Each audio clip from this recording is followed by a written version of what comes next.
Okay.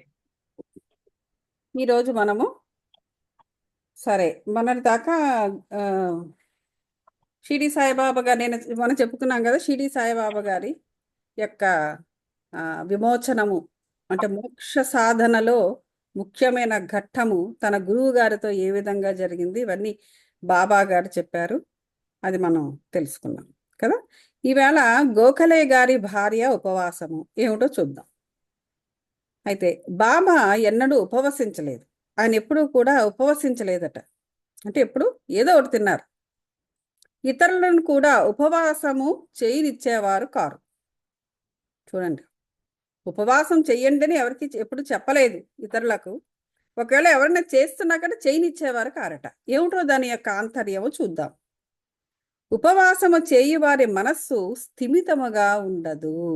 చూసారా, అట్టివాడు పరమార్థమును ఎట్లు సాధించును. అది బాబా గారి యొక్క ఆలోచన. చూసారా, ఉపవాసము చేయ వారి యొక్క మనసు స్థిమితముగా ఉంటుంది. ఎందుకంటే వాడికి ఆకలి వేస్తూ ఉంటుంది. ఎప్పుడు మనసు స్థిమితముగా ఉండదు అంటే ఇక్కడ ఏంటంటే చెబుతున్నారు స్టెబిలిటీ. నువ్వు స్టేబుల్గా ఉండాలి, బ్యాలెన్స్డ్గా ఉండాలి. ఈవెన్ మన మెడిటేషన్ అయినా మన బ్యాలెన్స్లో లేనప్పుడు మనం చేయకూడదు. బ్యాలెన్స్డ్గా ఉన్నప్పుడు మాత్రమే ఈవెన్ మనం చేసే మెడిటేషన్ కూడా కూడా అది ఉంది. బ్యాలెన్స్డ్గా ఉన్నప్పుడు ఎందుకు చేయాలి మెడిటేషను అంటే, మనకు ఆ లో ఎనర్జీ లేదా లో క్వాలిటీ ఎనర్జీస్కి మనం కనెక్ట్ అవ్వకుండా ఉంటాం కాబట్టి బ్యాలెన్స్డ్ కండిషన్లో ఉన్నప్పుడు అదే రైట్ ఇదనమాట. లేకపోతే ఏమవుతుందంటే మనలో కంప్లీట్గా లో క్వాలిటీ ఎనర్జీసు, ఇంకో పక్కనేమో ఆనాపాన సతి ద్వారా హయ్యర్ కాన్షియస్కి సంబంధించిన ఎనర్జీసు, ఈ రెండిటి మధ్య కూడా ఆ సంధి కుదరదు కదా. సో అందుచేత మనం ఎప్పుడూ కూడా బ్యాలెన్స్డ్ స్థితిలో ఉండాలి. అలా బ్యాలెన్స్ అవ్వడానికే, మనం బ్యాలెన్స్ అవ్వడానికి ప్లస్ మనం ఆల్రెడీ క్లెన్స్ అవ్వాలి. నేను ఎఫర్మేషన్ ఇస్తాను కదా క్లెన్సింగ్కి కదా. ఎందుకు ఏమని ఇవ్వడం జరుగుతుంది? లోపల ఉన్న negative energies, no longer serve energies, ఇవన్నీ కూడా బయటికి వెళ్ళిపోవాలి. అవన్నిటినీ మనం పెట్టుకొని మనం ఏదో సాధిద్దామంటే అయ్యే పని కాదు. దాని నుంచి మనం రిలీజ్ అవ్వాలి. సో ఇప్పుడు ఆనాపానసతి మనం చేసేటప్పుడు నేను ఇచ్చే ఎఫర్మేషన్స్ మనకు అది టెంపరీ. అలా నువ్వు ఎవ్రీడే చేసుకుంటూ ఉండాలి. అంటే మెడిటేషన్ ఎవ్రీడే చేయాలి. ఎవ్రీడే ఏంటి, అసలు ఈ అస్తమానం కూడా మనం మెడిటేషన్ స్టేట్లో ఉండాలి. అంటే మైండ్ని మెడిటేటివ్ స్టేట్లో తీసుకెళ్ళమని కాదు, ప్రజెంట్ మూమెంట్ మీద మనము ఎప్పుడైతే ఫోకస్ చేశామో ఆటోమేటిక్ ఏమవుతుందంటే కాస్మిక్ పాజిటివ్ డివైన్ ఎనర్జీస్ మనలో ప్రవేశిస్తాయి. ఆల్రెడీ వాటికి మార్గం వేసాము కదా. మా మెడిటేషన్స్కి వచ్చే వాళ్ళందరికీ మేము ఆల్రెడీ మార్గం వేసేసాము కాబట్టి ఎనీ టైం నువ్వు ఆ మార్గంలో నువ్వు వెళ్ళి రావచ్చు. కాబట్టి అది బ్యాలెన్స్డ్గా ఉండదు అనేసి బాబా గారి ఉద్దేశము. అందువల్ల ఉపవాసాన్ని చేయనిచ్చేవారు కాదు. అట్టివాడు పరమార్థాన్ని ఎట్లు సాధించును. ఉత్త కడుపుతో దేవుని చూడలేము. మొట్టమొదట ఆత్మను శాంతింపజేయవలను. అంతే కదండి, మనం తీసుకున్న ఆహారం అన్నము మనకు L1 కోర్స్ చేస్తే తెలుస్తుంది. మనకు ముఖ్యంగా అన్నము అంటే అఫ్కోర్స్ చపాతీలు తినేవారు చపాతీలు తింటారు, లేకపోతే జొన్నలు తినేవారు జొన్నలు తింటారు. అట్లా మన ఏరియాలో ఏం పండితే అది మనం తినడం అనేది జరుగుతుంది. కానీ వారు కూడా ఎంతో కొంత అన్నాన్ని తింటారు. ఎందుకంటే అన్నము అనేది ఆత్మ యొక్క ఫుడ్. అది ఆత్మ యొక్క ఫుడ్ అన్నము. ఒట్టి చపాతీ తినేస్తే మేము బ్రతుకుతామంటే అయ్యేది పని కాదు. వాళ్ళు కూడా తింటారు ఎంతో కొంత, అంటే ఎక్కువ తినకపోవచ్చు, మనంతా తినకపోవచ్చు అన్నము అనేది, కానీ వాళ్ళు తింటారు. సో అన్నాన్ని ఎప్పుడైతే ఎత్తి పెట్టేస్తున్నారో ఆత్మ యొక్క శక్తి క్షీణిస్తుంది. అదనమాట. సో అంతా ఎందుకు, చనిపోయిన తర్వాత పిండముగా అన్నాన్నే పెడతారు. రైట్, అన్నం వండి దాన్ని పిండముగా పెడతారు. మొట్టమొదటి పిల్ల పుట్టిన తర్వాత, పుట్టాక అన్నప్రాసన రోజున అన్నమే పెడతారు. ఏం చపాతీ ముక్కలు మెత్తగా చేసి లేకపోతే దేంట్లోనే ఇలా మ్యాష్ చేసి లేకపోతే ఓసారి మిక్సీలో కొట్టేసి దాన్ని గుజ్జు గుజ్జుగా చేసి పెట్టవచ్చు కదా! పెట్టరు. ఎందుకంటే ఆత్మ యొక్క పదార్థము అన్నము. అంటే గోధుమలు తక్కువ అది ఇది అని కాదు ఇక్కడ. అలా అటువంటి వాదనలు వద్దిక్కడ. ఇది ఇంతే ఇది. సో, మా ఆహారం ఎక్కువ, మీ ఆహారం తక్కువ ఆ వాదనలకసలు తావే లేదు. సో, కాబట్టి ఈ అన్నము అనేది దాన్ని గనక నువ్వు తీసుకోకపోతే నీకేమవుతుందంటే ఆత్మ యొక్క శక్తి క్షీణిస్తుంది. అది శక్తి క్షీణిస్తే ఇంక నువ్వేమి మోక్షాన్ని సాధించగలవు? ఆత్మ స్టేబుల్‌గా ఉండాలి కదా! ఆత్మ యొక్క పరిస్థితి ఎప్పుడు ఎలా ఉండాలి?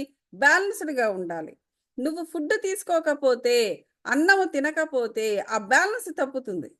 అదనమాట. కడుపులో తడి కలుగజేయు ఆహారము గాని, పౌష్టిక శక్తి గాని లేనప్పుడు భగవంతుడిని కండ్లతో చూడలేవు. వేయేల మన అవయవములన్నీయు వాని శక్తినవి సంపాదించుకొన్నప్పుడు, అవి మంచి స్థితిలో ఉన్నప్పుడే మనము భక్తి మొదలగు సాధనములను ఆచరించి దేవుని చేరగలము. అది ఈవెన్ ఒక ఆత్మే కాదు, మన శరీరములో ఉన్న ప్రతి ఒక్క భాగము కూడా సరి అయిన స్థితిలో ఉన్నప్పుడే మనము భక్తి తీసుకోండి, లేకపోతే స్పిరిచ్యువల్ సాధనలు చేసుకోండి, ఏదైనా కూడా మనము కరెక్ట్‌గా ఆచరించగలము. ఆ దేవుని చేరగలము అని చెబుతున్నారు. కాబట్టి ఉపవాసము గాని, మితిమించిన భోజనము గాని మంచిది కాదు. అలాగా అందుచేత ఉపవాసం అనేది చేయొద్దు. అలాగని సరే ఉపవాసం చేయొద్దన్నారు ఊరికే తిందాం పా అని చెప్పేసి మితిమీరి భోజనం కూడా చేయకూడదు. ఎందుకంటే మళ్ళీ అన్‌బాలన్స్ అవుతుంది. శరీరం అన్‌బాలన్స్ అవుతుంది. ఆత్మ అన్‌బాలన్స్ అవుతుంది. ఆహారములో మితి శరీరమునకు, మనస్సునకు కూడా మంచిది కాదు. గోఖలే గారి భార్య కానిట్కర్ గారి భార్య వద్ద నుంచి దాదా కేల్కర్‌కు జాబు తీసుకుని షిరిడీ వచ్చెను. ఆమె బాబా పాదముల వద్ద 3 రోజులు ఉపవసించి కూర్చుని నిశ్చయముతో వచ్చెను. బా ఉపవాసంతో బాబా గారి దగ్గర ఉందామని వచ్చిందంట. అంతకు ముందు రోజు బాబా దాదా కేల్కర్‌తో తన భక్తులను హోలీ పండగ నాడు ఉపవాసము చెయ్యనీయనని చెప్పియుండెను. ఆల్రెడీ దానికన్నా ముందు రోజు అంటే హోలీ పండగ రోజున ఎవరు ఉపవాసం చేయొద్దని చెప్పారంట. వారు ఉపవసించినచో బాబా తన యొక్క ఉపయోగం ఏమనెను? మీరు మీరు ఉపవాసం చేస్తే ఇక నా యొక్క ఉపయోగం ఏమిటి అని కూడా అన్నారంట. అంటే ఏంటి? ఆయన ఉన్నదేంటి? మంచి మంచి మోక్ష మార్గములోకి వాళ్ళని తీసుకెళ్ళడము. ఆయన గురువు కదా! మరి మీరు అన్‌బాలెన్స్‌డ్‌గా ఉంటే, భోజనము చేయకుండా అన్‌బాలెన్స్‌డ్‌గా మీ ఆత్మను మీరు ఉంచుకుంటే, అన్‌బాలెన్స్‌డ్‌గా మీరుంటే, ఇంక నాకేం పని? నాకేం పనింకా? అని జెప్పేసి అన్నారంట. ఆ మరుసటి దినము ఆ స్త్రీ కేల్కరతో పోయి బాబా వద్ద కూర్చుండగా, బాబా వెంటనే ఆమెతో ఉపవాసము చేయవలసిన అవసరం ఏమిటి? దాదాబట్టుకు ఇంటికి పోయి బొబ్బట్లు చేసి అతని పిల్లలకి పెట్టి, "నువ్వు కూడా తిను పో" అని జెప్పి అన్నారంట. ఎవరు? బాబాగారు. సో, నువ్వు ఉపవాసం చేయాల్సిన అవసరం ఏంటి? దాదా భట్ ఇంటికి పో. అక్కడ బొబ్బట్లు చెయ్యు. చేసి నువ్వు వాళ్ళ పిల్లలకి కొంచెం ఆహ్, త చేసి పెట్టు. ఆ తోవన నువ్వు కూడా కొంచెం నువ్వు కూడా బొబ్బట్లు తినేసి రా అని చెప్పారంట. హోలీ పండగ వచ్చెను. కేల్కర్ భార్య బయట చేరెను. దాదా భట్టు ఇంట్లో వండుటకెవరు లేకుండిరి. కావున బాబా సలహా సమయోచితముగా ఉండెను. గోఖలే గారి భార్య దాదాభట్టు ఇంటికి పోయి బొబ్బట్లు చేసెను. ఆ రోజు అక్కడనే ఉండెను. ఇతరులకు పెట్టెను. తాను తినెను. అది చక్కని నీతి అని చెప్తున్నారు. అది. సో, బాబా సర్కార్. బాబా తన బాల్యంలో జరిగిన కథని ఈ విధంగా చెప్పారు. ఏమిటో ఈయన కథ విందాం. నా చిన్నతనములో అంటే బాబాగారు చెబుతున్నారు గాబట్టి అలా రాశారు. నా చిన్నతనములో భుక్తి కొరకు వెదుకుచు బీడ్‌గాం వెళ్ళి తిని. అక్కడ నాకు బట్టలపై చేయు అల్లిక పని దొరికెను. అది. ఆయన చిన్నతనంలో భుక్తి కొరకు వెదుకుచూ బీమ్‌గాం వెళ్ళాను. అక్కడ బట్టలు చేసే అల్లిక పని దొరికింది అన్నారు. శ్రమ అనక కష్టపడి పని చేసి తిని. యజమాని నా పనికి సంతృష్టి చెందెను. నాకంటే పూర్వము ముగ్గురు కుర్రవాళ్ళు పనిలో ఉండిరి.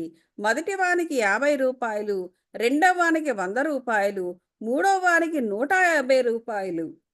నాకీ 3 మొత్తములకు రెండింతలుగా రూ. 600 జీతముని ఇచ్చెను. నా తెలివితేటలు చూసి యజమాని నన్ను ప్రేమించి, నన్ను మెచ్చుకొని, నిండు దుస్తులిచ్చి నన్ను గౌరవించెను. వీనిని వాడకుండా జాగ్రత్తగా దాచుకొంటిని. మానవుడిచ్చినది త్వరలో సమసిపోవును గాని, దైవము ఇచ్చినది శాశ్వతముగా నిలుచును. ఇంకెవ్వరిచ్చినది దీనితో సరిపోల్చలేము. నా ప్రభువు తీసుకో తీసుకో అనును కాని, ప్రతివాడు నా వద్దకు వచ్చి తేతే అనుచున్నాడు.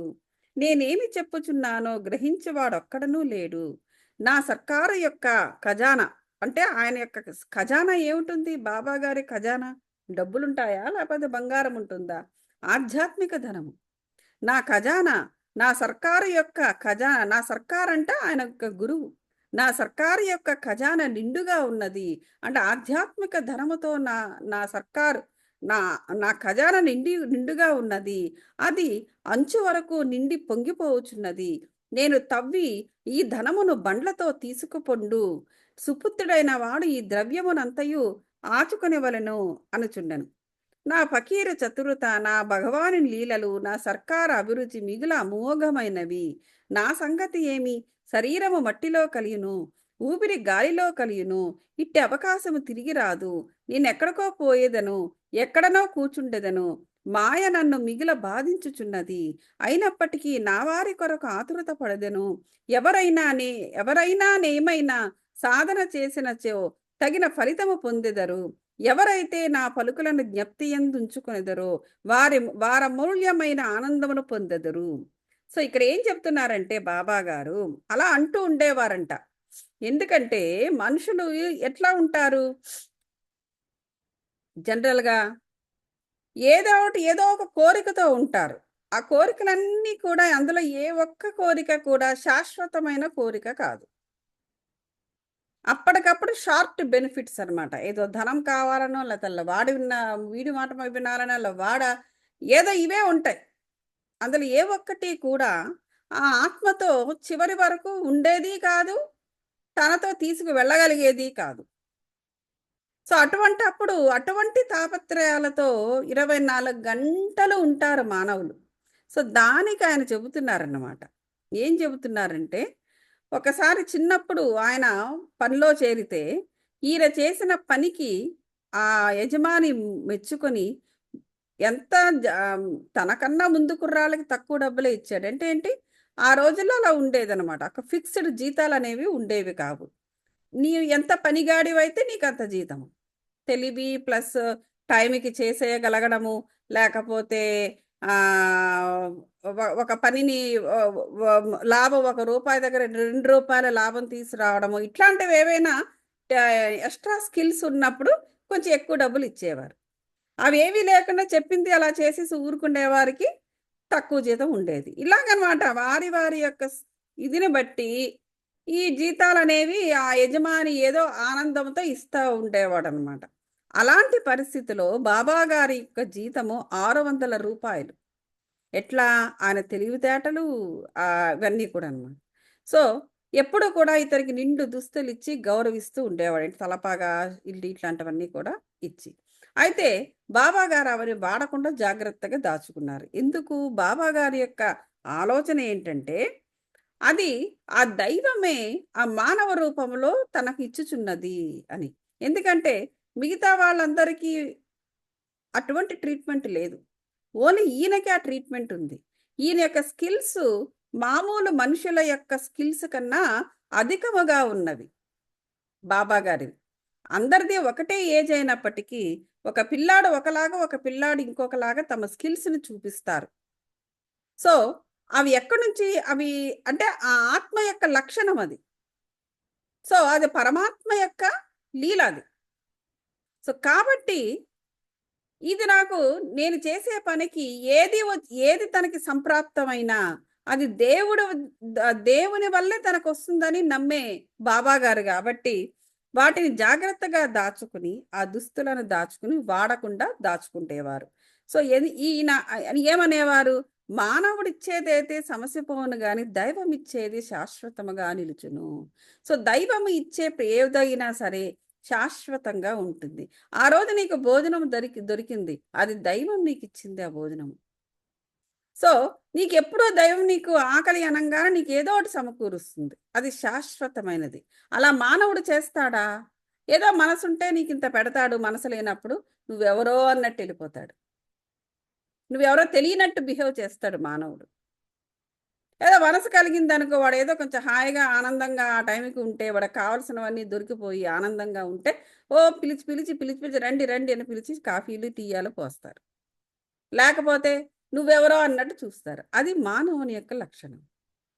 కానీ దేవుడు ఎప్పుడూ ఒకేలాగా నీకు పెట్టాడంటే పెడుతూనే ఉంటాడు. అలా అనమాట. సో, ఇంకెవరిచ్చినది దేనితో దానితో సరిపోల్చలేము అని చెబుతున్నారిక్కడ. సో, అదే అంటున్నారు. నా ప్రభువు అంటే దేవుడు తీసుకో, తీసుకో అని అంటాడు. కానీ ఈ మనుషులేంటో ప్రతివాడు నా దగ్గరకొచ్చి నాకివ్వు, నాకివ్వు అని అడుగుతూ ఉంటారు. నేనేం చెబుతున్నానో ఒక్కడు కూడా గ్రహించరు. నా సర్కారు యొక్క ఖజానా అంటే దేవుని యొక్క ఖజానా, సర్కార్ అంటే నా ప్రభువు యొక్క ఖజానా నిండుగా ఉన్నది. దేనితో? ఆధ్యాత్మిక ధనముతో నిండుగా ఉంది. అంచు వరకు నిండిపోయి ఉంది. అది తవ్వి ధనాన్ని బండతో తీసుకుపొండిరా అన్నొకడు ఎవడు మాట వినటం లేదు అని చెప్పేసి బాధపడుతున్నారు ఇక్కడ. చెబుతున్నారు. సో, అని చెప్పేసి ఆ చెప్పే విధానము కొంచెం చతురంగా భగవంతుని యొక్క లీలల గురించి ఈయన చెప్పుకోవడం అనేది జరుగుతూ వచ్చిందనమాట. ఈ శరీరం ఎలాగో మట్టిలో కలిసిపోతుంది. ఊపిరి గాలిలో కలిసిపోతుంది.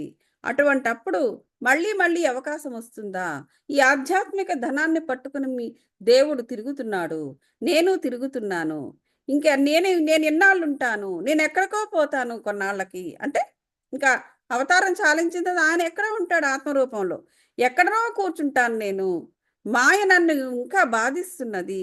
అయినప్పటికీ నా వారి కోసం నేను ఆతురత పడుతున్నాను. ఎవరైనా నేనేమైనా సాధన చేసినచో తగిన ఫలితాన్ని పొందుతారు. రండి ఈ ఆధ్యాత్మిక ధనాన్ని పొందండి అని చెప్పేసి అతని మనస్సు, బాబా గారి యొక్క మనస్సు అలాగా చెప్పుకుంటోందనమాట. ఎవరైతే నా పలుకులను జ్ఞప్తియందుంచుకొనిదరో వారు అమూల్యమైన ఆనందాన్ని పొందెదరు అని చెప్పేసి బాబా గారు అక్కడితో మనకు ఆపారనమాట. ఓకే. ఓం నమో శ్రీ సాయినాథాయ. శాంతి శాంతి శాంతి. 32వ అధ్యాయం మనము సంపూర్ణంగా పూర్తి చేశాము. అయితే మనము 60 ఈ 31వ అధ్యాయంలో ఒక చిన్న చిన్న కథలో 3 మిగిలిపోయాయి యాక్చువల్‌గా. నేను పూర్తి చేశాను అనుకున్నాను. అందులో కొంచెము ఉన్నదనమాట. సో, అది మనము తర్వాత చేద్దాంలెండి.